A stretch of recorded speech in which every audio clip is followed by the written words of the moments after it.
Hey everyone, welcome back to CryptoCache. Thank you so much for joining me here. I hope you're having a great day. We're going to take a look here at KuCoin, and just before we do, peek over Bitcoin, see what's going on with that, and obviously understand a little bit more about the big picture, if possible. Now, I was speculating yesterday that we're going to see a dead cat bounce from Bitcoin. We kind of saw that, but it bounced off of 49,000 instead of 48. So I guess it's all well and good that that occurred. Not a bad thing, not a good thing. It's just kind of right there. So for lack of better terms, 49,000 seems to be kind of a common denominator for the moment on the short term. Again, too early to tell. I would not say that we're out of the woods yet. We need to close above, in my personal opinion, above 52,000, maybe 52.3 as a rough estimate on the one-day candlestick to feel comfortable with the transition to the upside. We need a little bit more stability from Bitcoin here, and it hasn't proven that yet. It's basically recreating the same behavior that we've seen previously, right? This most recent one, just before it dumped, right? We could see something like that too. Again, try not to speculate like that. I'm not trying to say that that is the case, not a worst case scenario at all, but it's still not a lot of confidence at this point. So dollar cost average, be careful with how you invest. Don't take everything and put it all in one place and expect for 5, 10, 15x. That's not likely right now. Some altcoins are taking off, but most of them are getting stopped out as soon as Bitcoin makes a slight adjustment downside. So please understand that. Very last note as well is everything's kind of hypersensitive when Bitcoin responds with a 3% decrease. Most altcoins are knee-jerk reaction to about 6 to 12%. So it's at least 2 to 4x to the downside. So just be mindful of that. That's why you'd want to have loose stop losses and make sure that you're not going all in. Again, that's just the important thing. Dollar cost average if possible.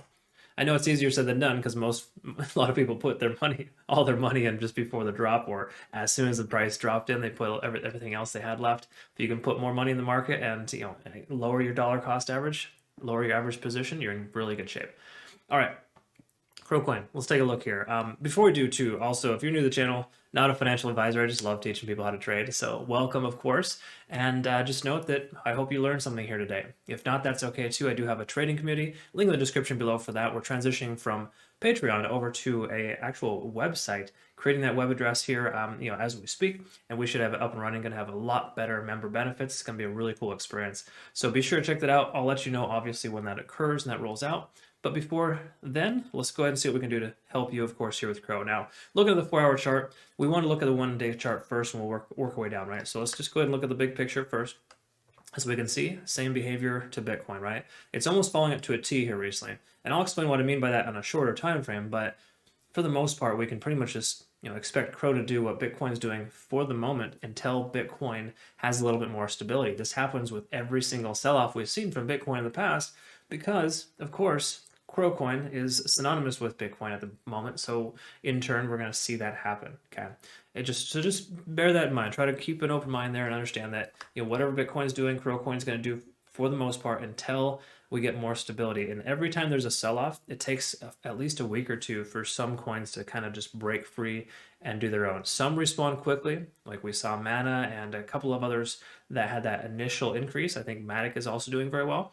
But it's few and far between, right? So the key takeaway here is to understand that it hasn't broke free from Bitcoin yet. It's performing similarly, and that's just something we need to identify and understand, right?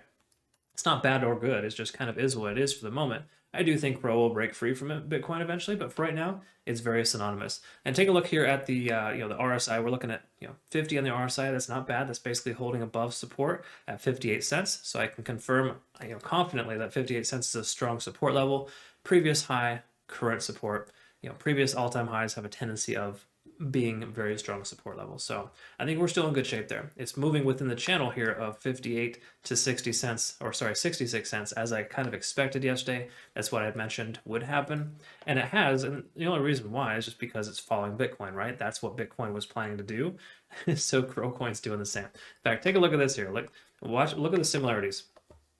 Bitcoin, sell off, sideways, and then up and down. KuCoin, sell off, increase, decrease, and now the exact same pattern, right? So can you see that same pattern there from KuCoin? Almost identical. Okay, so again, just become a Bitcoin expert. That's the bottom line here, right? If you can learn how to understand how Bitcoin moves, with the market dominance and the 4-year cycle, coins like this become tremendously easier to navigate. Again, KuCoin can break free from Bitcoin, right? It totally can do that. It's just not there yet.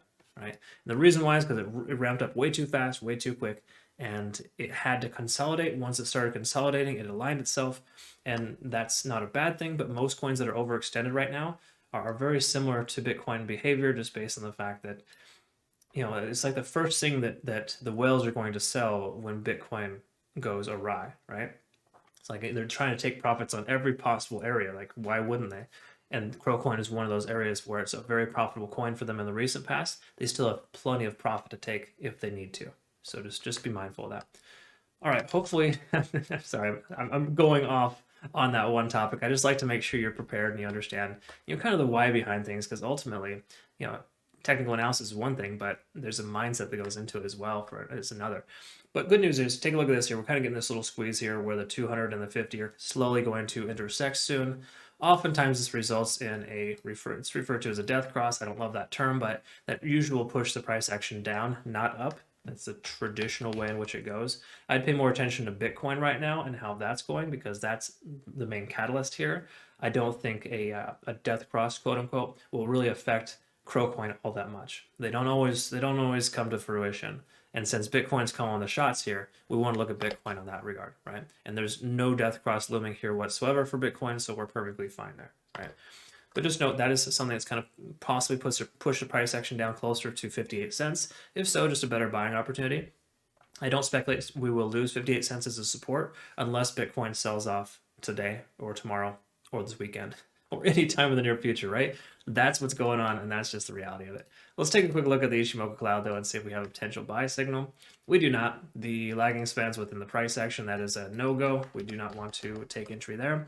The lagging span, the baseline is above the conversion line, and until the conversion line comes above, that's not really considered a buy signal either. So right now, basically, Ichimoku cloud is basically saying, don't take entry. It's too risky. It's not worth it.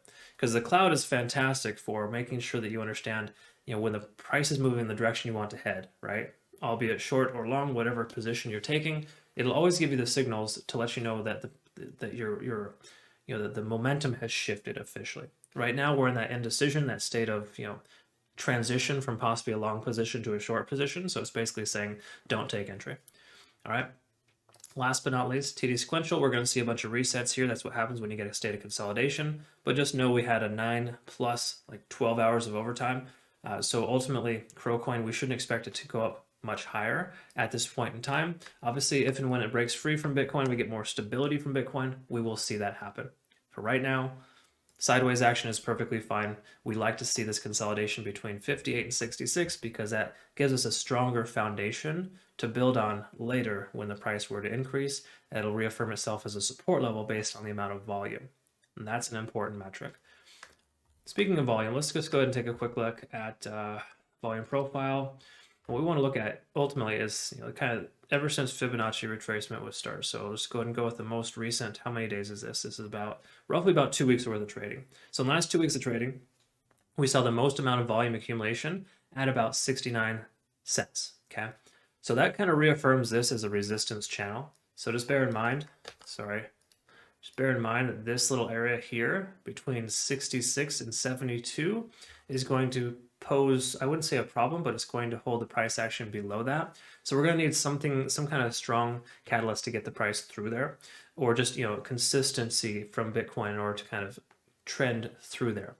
What I'm getting at is large amount of volume accumulation above the current price action can work as a resistance more so than a support. Because I know what you're thinking. It's like, oh, great, there's a lot of people that are average price is about 68 cents. Why wouldn't they want to, drive the price up and average down?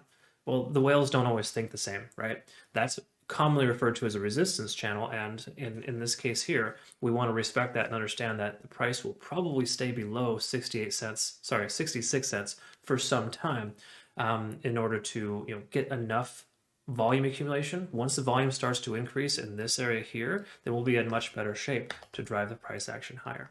Okay. So just something to be mindful of, because the volume does kind of speak fairly loud. And keep in mind, even though we do have more volume at a lower price point from before, this recent trend, this recent Fibonacci retracement downtrend has told us the most amount of volume accumulation is above the price action presently. Okay. again, that could reaffirm the fact that we could see a bounce or a drop to the downside soon. It's kind of losing that strength, if you will. Again, this is all reliant on Bitcoin. If Bitcoin decides to, just kind of jump up to 60,000 in a couple of days here, nice steady growth, strong push to the upside, then yeah, KuCoin's going to push to break its all-time high. We see the inverse though. Bitcoin comes closer to 42,000. You bet your butt KuCoin's going to be suffering, hitting about 48 cents or less.